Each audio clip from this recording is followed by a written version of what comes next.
So, guys, I want to explain to you guys how I found my new product that I am now running. I'm not scaling, but I am getting sales again. If you don't know, I had to terminate my last store, my last product, because I went through with one of my mentors, the store. We tried a bunch of stuff. We tried different ads. We tried different landing pages. Nothing was really working. Um, but this was before I had the knowledge that I have now. I think, looking back, I probably could have saved that store, but that's a different conversation. Now I want to talk about how I found this new product and new store, and how I am going about scaling it. Not only scaling it, but making sure I get subscriptions in a healthy way. That way I don't get so many chargebacks. So I'll start off with how I got it, right? After I terminated the last store, I went through with one of my mentors a few a product that was the Ceylon cinnamon soft gels, super high CPMs, and it just wasn't. Honestly, what was going wrong with that one was that my mentor at the time, he was giving me, it wasn't bad information, it was just information out of my skill level. So it was a lot of errors I was making on my end. I think that's part of the reason why that product didn't go as planned. So I moved on after that product to a different product, which was 1 minute sponges. It was like wipes that include soap.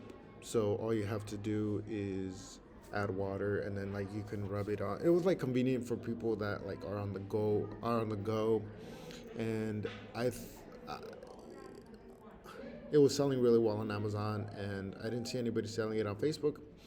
So I went with that one and got a sale. But after that, just I tried some, I tried different ads. Nothing was working, and I couldn't really see the vision as far as how I would make listicles and advertorials for it. It just wasn't too that.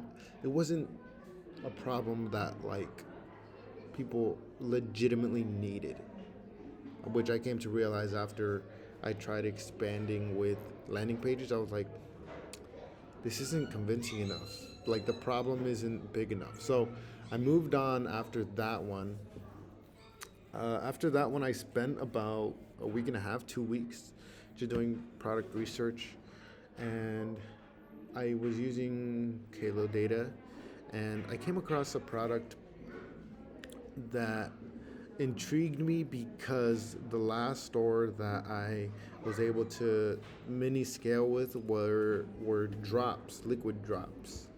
And this was another liquid drop product, so I figured, oh, I already have experience in this niche, well, in this concept. And these are different ingredients, different angle. Not only that, I can see a vision with this. I can see how I can make listicles, advertorials, and whatnot. So one thing you guys need to also know is that, yes, at the beginning I do rip, but it's not how many of you guys rip. Because I noticed a lot of people rip straight 1-to-1, where they don't do anything with the editing and they just copy and paste.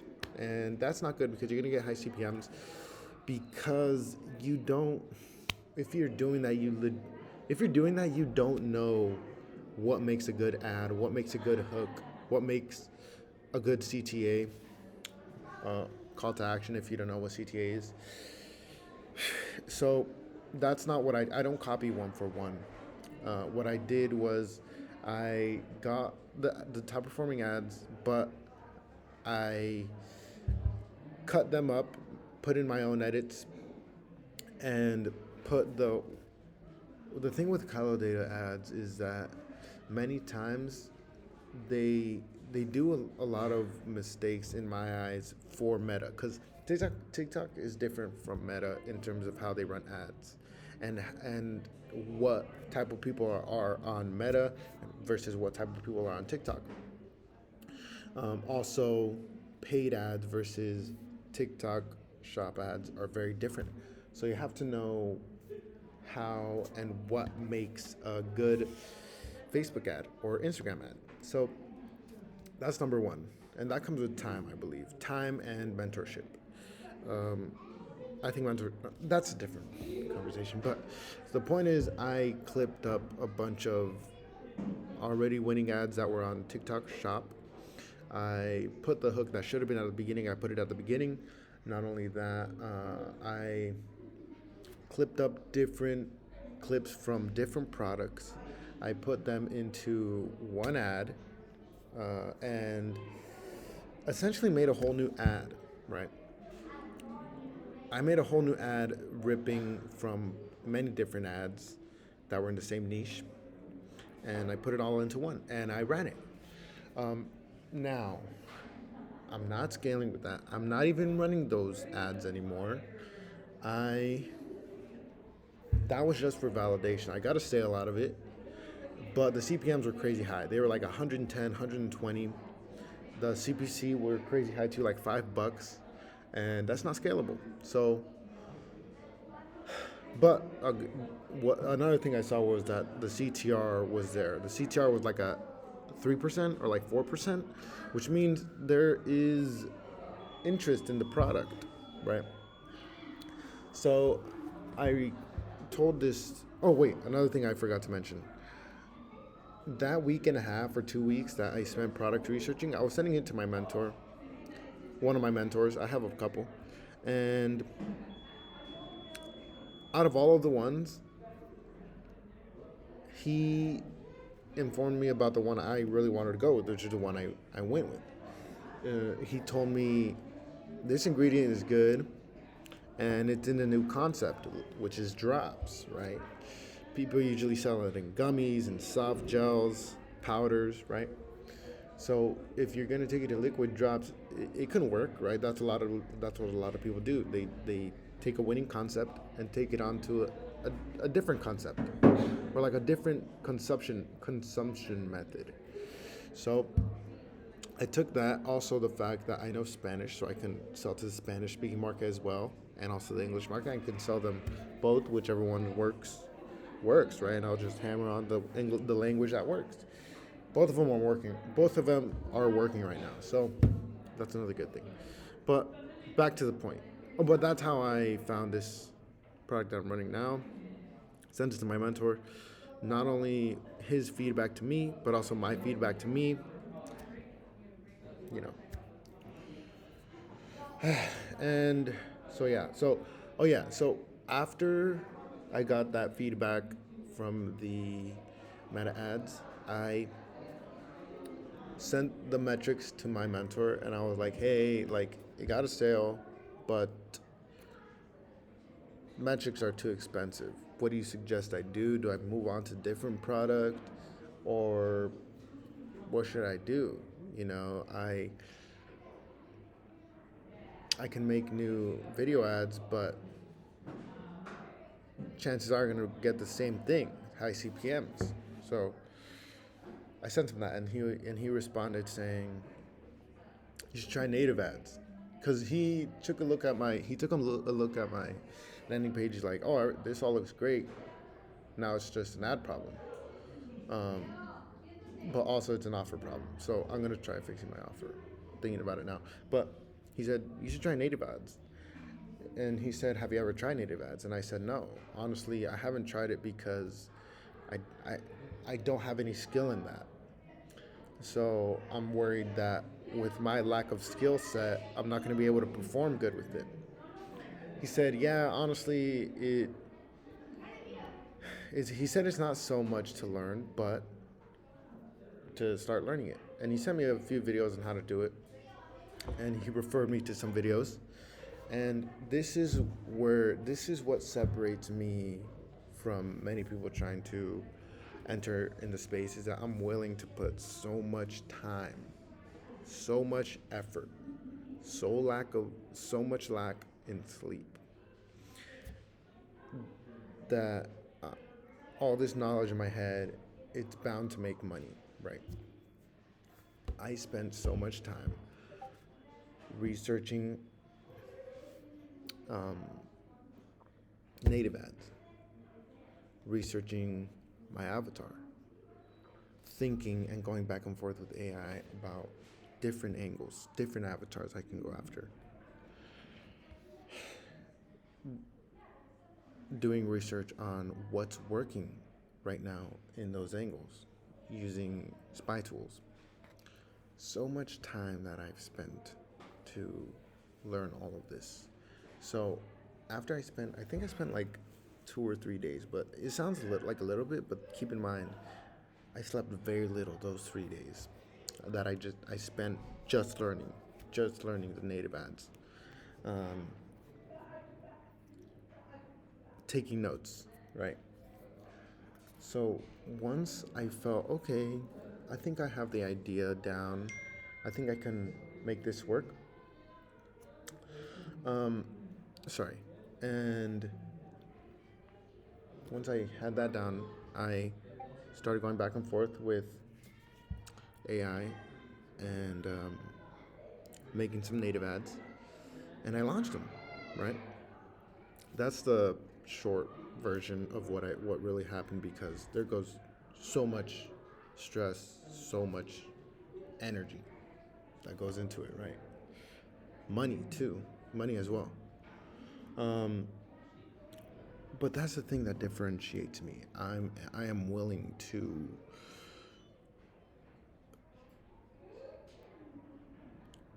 hold off on the money making and just to learn. That way I can make more money in the long term. So once I found out how to do them and found winning concepts, I ran them, and boom, the first the first morning, 2 sales. I was like, oh my goodness, like this can really work. This product can really work. Granted, those are it was in an ABO ad set budget optimization, so I wasn't negative for the first few days. Um, but there was validation, right?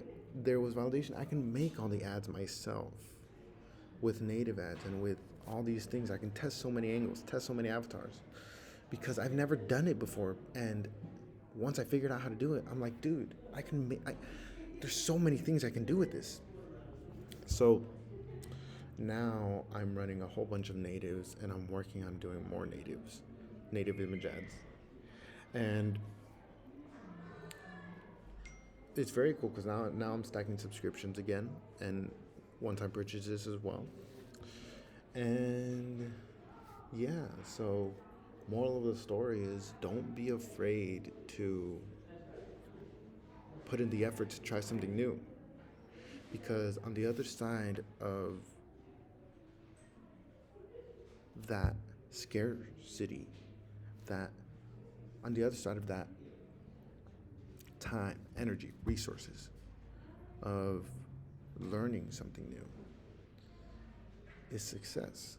Because if you watch this far, you know something about dropshipping, you know something about making ads, you know something about metrics. You had to take that step into doing manual research. Um, you know, lack of security, lack of assurance. And you had to go through all that in order to. I had to go through all that. I still go through all that all the time. But I'm willing to do all that because I know what's on the other side. Um, and another thing is that I'm battling with is comparing myself. I compare myself so much. This is getting off topic, but it all ties up. I think, I believe. Um, but yeah, that's just how my mind works. I don't think about the here and now. I think more about I think more about the future, and I think more about and this is another thing one of my mentors implemented in my mind. Don't think about, don't try to think about things in your current state of mind. Think about them 10 years from now, the version of you 10 years from now. I was talking to my mentor, and he asked me a question. He said, where do you see yourself in 10 years? What do you want in 10 years? What life do you want in 10 years? So I explained to him. I want $250 million, a lot of luxury cars, good house, big family, and essentially financial freedom to do whatever I want. And he said, okay, that's good. And he said, Eli, 10 years from now, is he worried about competitors? Is Eli 10 years from now, is he worried about getting things done super quickly no matter the quality? Or is Eli 10 years from now the type of guy to think, be calm, and do things right, do things the right way? And I've always seen myself as thinking in the future, but that's the beauty in dissecting other people's brains that are light years ahead of you. They give you new perspectives, and it really eases stress, eases pressure. Because another thing he explained to me is that the reason many people are not able to explain things in simple words, simple sentences, simple terms, is because they don't know entirely. They don't understand it entirely. They don't understand it in depth. And if they did, they would be able to explain it to you. And this was because we were going offers. We were going over offers. What makes a good offer? And I asked him, well, if this is how you make a good offer,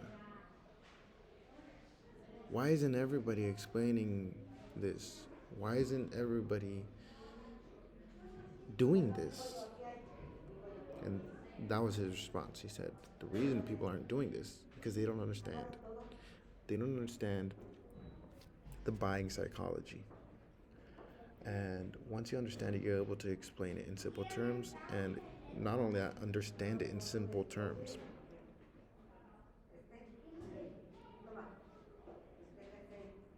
And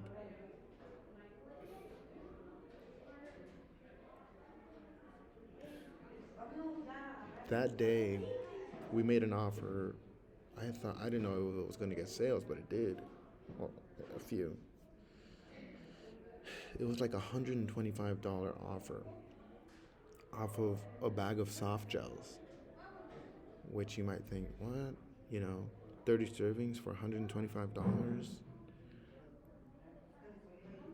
But he explained it to me so well, so understood, that it made sense to me. He bestowed upon me this knowledge about a lot of the stuff I know in Ecom now, that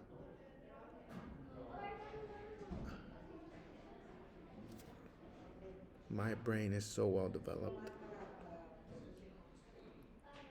that now it's just a matter of time, I believe, for me to have everything I want.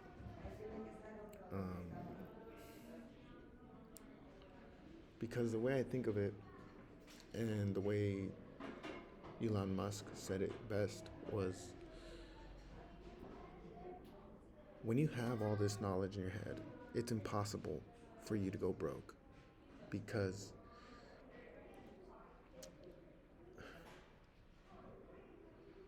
they asked him a question saying, if you lost everything today, How do you start again? And he couldn't comprehend it because at that point, at this point of time, Elon Musk's brain is so well developed that his knowledge in business wouldn't allow him to lose everything. You know what I mean? Because the moment there's a problem, he has a solution because of the knowledge he has. And that's what I am trying to achieve. I'm willing to pay so much money for knowledge because even if it makes me go broke right now, the knowledge that that's going to be in my mind for the rest of my life is going to generate me 50-fold, 100-fold, infinity-fold the amount of money that I would generate with the knowledge that I bought. Because you can buy knowledge, which is mentorship. And that's why I'm not afraid of spending money on mentorships. And yeah, just guys, don't be afraid to put in the effort, put in the sacrifice, the suffering of learning something new. Learning something new, even if you find out something bad, even if you find out this thing sucks, now you know. Now, if somebody asks you about it, you're gonna be able to explain to them why it sucks because you went through it, and that's new knowledge in your head. So, there's no such thing as bad knowledge. There's no such thing as lost knowledge or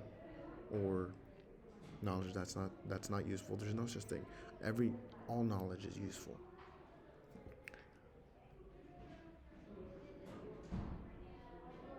So yeah, learn something new every day. Try to, or even if it's every week, as long as it's something valuable that you know can help you. That's another thing. Always see things in a way that can help you. Because if you don't, then what are you doing for yourself? But yeah, guys, that's the message for today. I'll catch you guys in the next one.